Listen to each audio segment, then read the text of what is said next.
Welcome back, Focus Learners. Today we're looking at something literally mind-bending, the invisible blueprints of human thought. Have you ever wondered why you just instantly overreact to certain situations? Or why some anxious thoughts are basically impossible to shake? I mean, our brains absolutely love to betray us sometimes, don't they? Well, in this explainer, we're going to unpack a fascinating clinical evaluation of cognitive behavior therapy.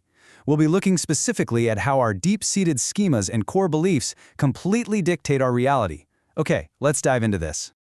Here's a quick look at our architectural journey today.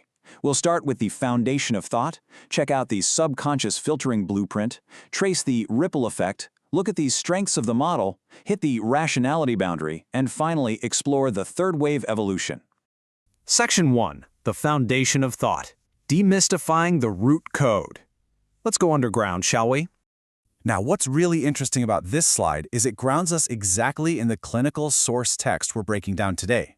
In cognitive behavior therapy, CBT, core beliefs and schemas sit right at the absolute bottom. They are the bedrock of the cognitive model hierarchy. As this evaluation details, these underlying constructs are what actually dictate how you select, filter, and interpret literally every piece of environmental data you encounter.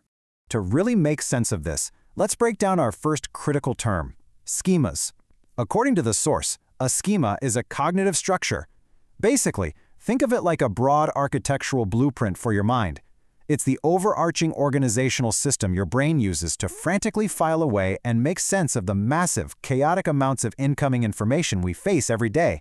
Right, so if schemas are the broad blueprint, core beliefs are the highly specific, incredibly rigid, and absolute conceptual expressions contained within that blueprint. They're the absolute truths your mind has just locked into place based on that underlying structure. And they are rigid. I mean, they absolutely do not bend easily to new information. To see exactly what that rigidity looks like in everyday life, check out this quote straight from our clinical source. "I am fundamentally unlovable." Wow, right? This isn't just some fleeting feeling of sadness. It's an absolute structural declaration of identity. It's a rigid expression, deeply embedded right within a person's foundational schema. Section 2. The Subconscious Filtering Blueprint. How your mind filters reality. Our source gives us this fascinating comparison of how this filter works in real time. Basically, core beliefs function as the subconscious lens. When a schema is dormant, an individual actually processes information quite rationally. Perfectly normal. But when that schema gets activated by environmental stressors, well, everything changes. The activated schema selectively recruits confirming data while completely filtering out, or just totally distorting, any contradictory evidence. It essentially hoards all the bad data that confirms its negative bias and actively blocks the good data that tries to prove it wrong. It's like a rigged game. Section 3. The Ripple Effect. From deep identity to daily anxiety. Let's move to and see how this builds through the cognitive hierarchy step by step. It starts at step 1 with those deep core beliefs. Because they're hidden underground, they generate step 2, intermediate beliefs.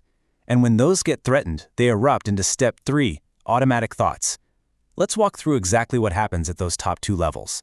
So at the intermediate level, we constantly create rules, attitudes, and operational assumptions just to cope with our foundation. Look at this brilliant and honestly super relatable example from the clinical text. If I work twice as hard as everyone else, no one will see how incompetent I am.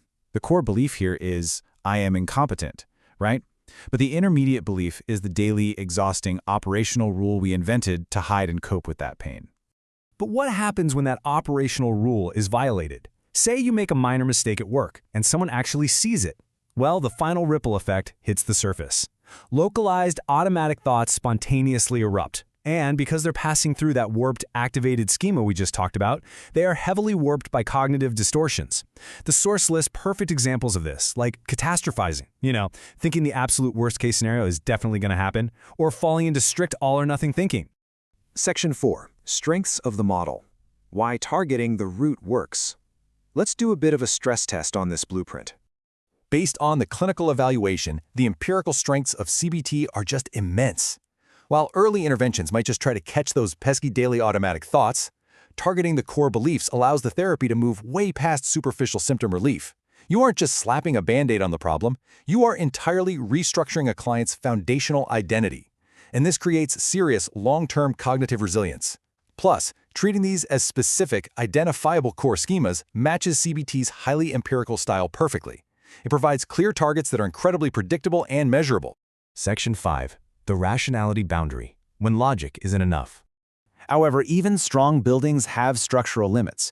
Traditional CBT does face certain limitations. The clinical text here neutrally outlines exactly where the cognitive framework encounters structural flaws, particularly when we view it through the lens of psychodynamic critiques. So, the crucial point is what the text calls the rationality boundary. See, traditional CBT assumes a baseline level of cognitive flexibility and logical processing capacity.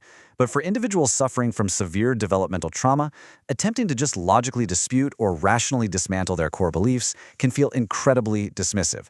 You literally cannot always logic your way out of deep trauma. Furthermore, critics point out a bit of a historical blind spot.